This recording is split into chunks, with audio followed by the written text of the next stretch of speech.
I'm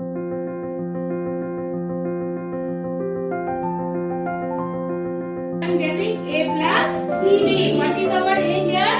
Length. And what is our B here?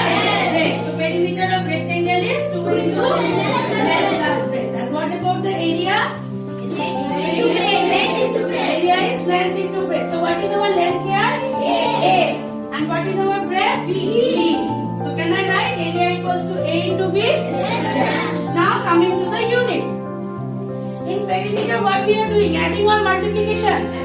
Adding. So unit will remain as unit. Okay. If it is centimeter, it will remain as centimeter. Millimeter will remain as millimeter. Meter will remain as meter. But in case of area, what we are doing? We are multiplying the dimension. So multiplication the dimension means our unit will also get multiplied. So what will be the unit? Yes, it will be square unit. So unit means what? It can be centimeter also, millimeter also. 8 into 2 will give us centimeter. Okay.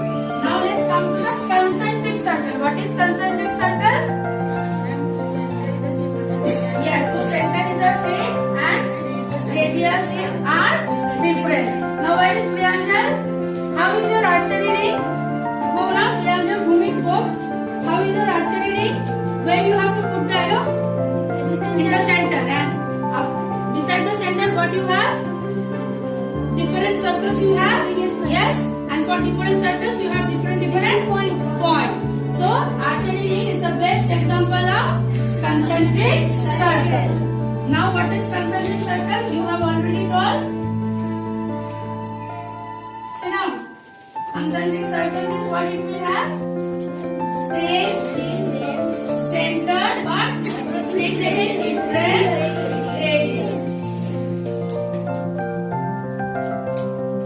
So can I say this is a concentric circle? Can I say this is a concentric circle? Okay. So if my radius is r, what will be its area? Pi r square. And if my this radius is r, what will be its area?